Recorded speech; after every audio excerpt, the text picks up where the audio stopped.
itong mga kasama ko mahilig mag-travel. Kayo ba, ang mga goal nyo talaga, maikot ang lahat ng bansa sa mundo? Oo naman. Oo naman. Hindi lang yun, pati outer space. Ay, Pwede. type Correct, mo. Bakit Sige hindi, nga. no? Pero ito nagawa ng isang Pinay travel vlogger Wow. gamit ang kanyang Philippine passport. Uy. Siya lang naman ang kauna-unahan at pinakabatang Pinay na naka-achieve niyan. Alamin ang kanyang kwento sa Frontline Report ni News 5 digital producer Von Belinario. Travel goals baka mo?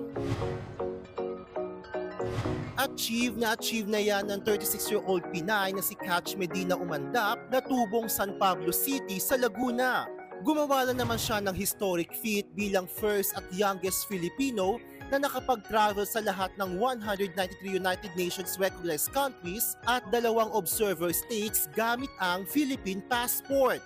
Verified yan ng Nomad Mania, isang global group of worldwide travelers. Sinundan niya ang yapak ng mga Phil-Americans na sina Odette Ricasa na natapos maikot ang mundo sa edad na 77 at si Luisa Yu, ang oldest Filipino to travel the world at ARI.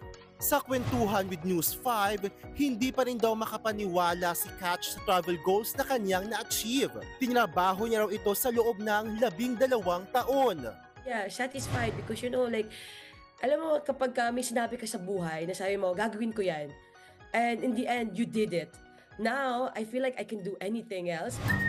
Nang nagtapos sa UP Los Baños noong 2009, nag-OJT si Catch sa Kuwait hanggang naging OFW siya sa Middle East noong 2013.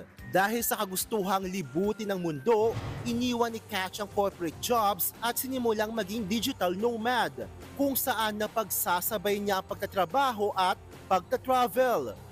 Pero ang tanong ng marami, paano nga ba niya na-afford na makapag-travel abroad? Ang sikreto niya, volunteering, networking, at ang kanyang marketing and entrepreneurial skills. Gumawa siya ng travel websites kung saan siya nakakakuha ng ad payments, sponsors, at ex-deals. Kuwait ang kauna-unahang bansang kanyang pinuntahan. Ang huling bansa namang kumumpleto sa kanyang travel goals ay Sudan. Sa mga golding malibot ang mundo, may tips si Catch.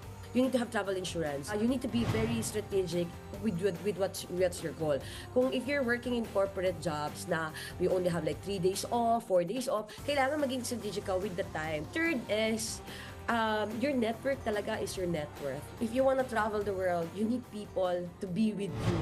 Ngayong naikot na ni Catch ang mundo, next goal niya ay mapuntahan naman ang lahat ng probinsya sa Pilipinas at ipalaganap ang travel education sa publiko through her websites and social media pages. Nagbabalita mula sa Frontline, Von Belinario, News 5. Mga kapatid, Cheryl Cosim po, huwag maging huli at maging una sa lahat sa balitaan.